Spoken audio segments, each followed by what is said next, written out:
What's up, folks? Today I'm here with Neversong, a game that has been out on PC as well as mobile and has now come to consoles. Neversong is interesting to say the least. I would say if a kid version of Little Nightmares was mixed with an easier version of Castlevania, like way easier, then we would have Neversong. As usual, if you enjoyed this video, why not subscribe? And if you would prefer an audio-only version, the link is down below.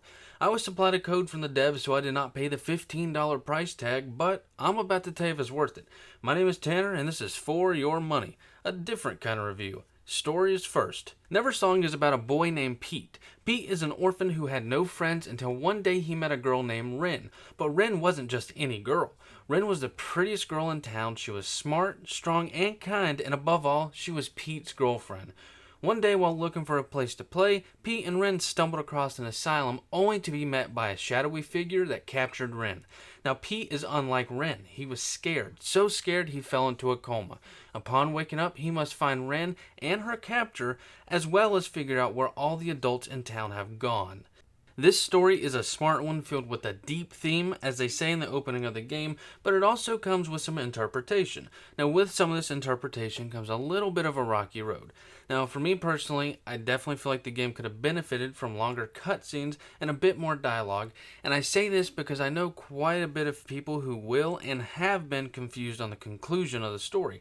Other than that, it's an interesting story to say the least that handles its overall theme rather well and in some manner disturbing. Up next, we got gameplay. Neversong is a metroidvania game, but in a way that offers little challenge. This is one I would recommend to newcomers into the genre because it holds your hand a bit more than other titles, as well as it features little backtracking. But with that little bit of backtracking, I simply blame that on the game's length. My time after beating this game was about 2.5 hours. Neversong is a side-scroller that sees you beating the crap out of creatures with your baseball bat. Combat is rather simple, offering only directional attacks. You can upgrade your bat with nails later on down the road, and it does prove to be effective in all situations. One big part of the gameplay is platforming, which in any Metroidvania game, we would expect no less. So you'll be jumping obstacles, swinging from ropes, etc. Now this game does play platforming kinda safe, as in the aspect of jumping pits is almost just not there.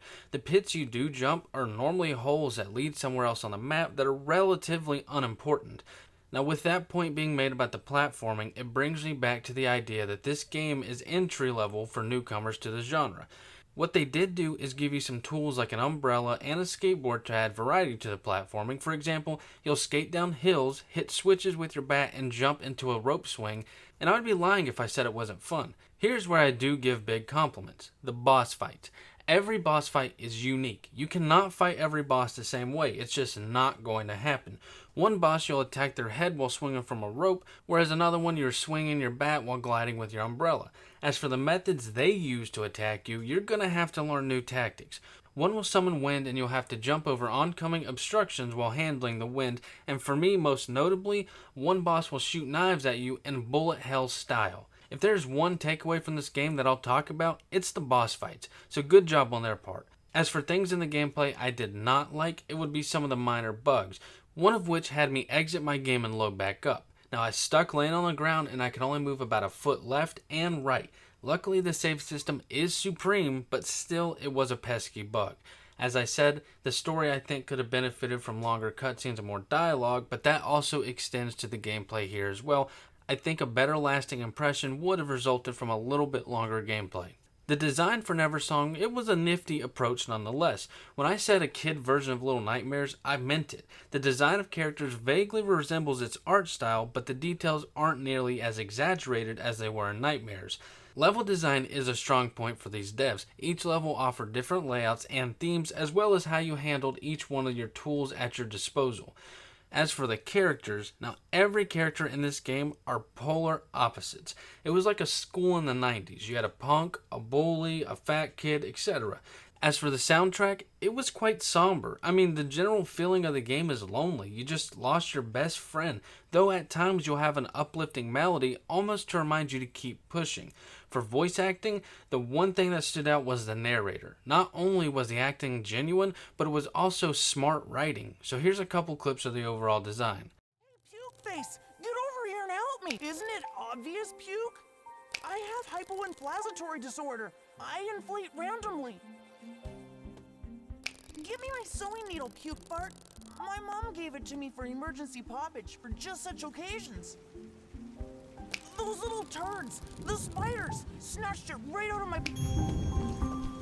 Once upon a time, there was a boy, an orphan without a single toy. His name was Pete. His world was grey, until he found a friend one day. It was no normal friend he'd found. She was but the prettiest girl in town.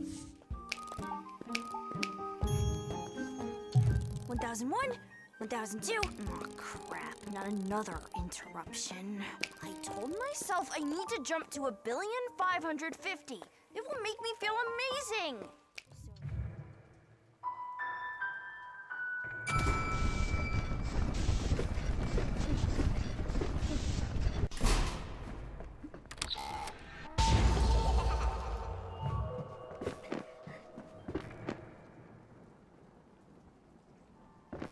Neversong to me is worth $10 out of $15. This game serves as a great entry for those new to the genre, as I've already said, as well as it offers a nice design and simple but effective combat. I do enjoy the story personally, but as I said, some may find the ending to be quite hard to follow, and I think $10 is a good price, all things considered, as in a few bugs and my opinion on how the game could benefit from just a bit more length. Other than that, it was a phenomenal gaming experience.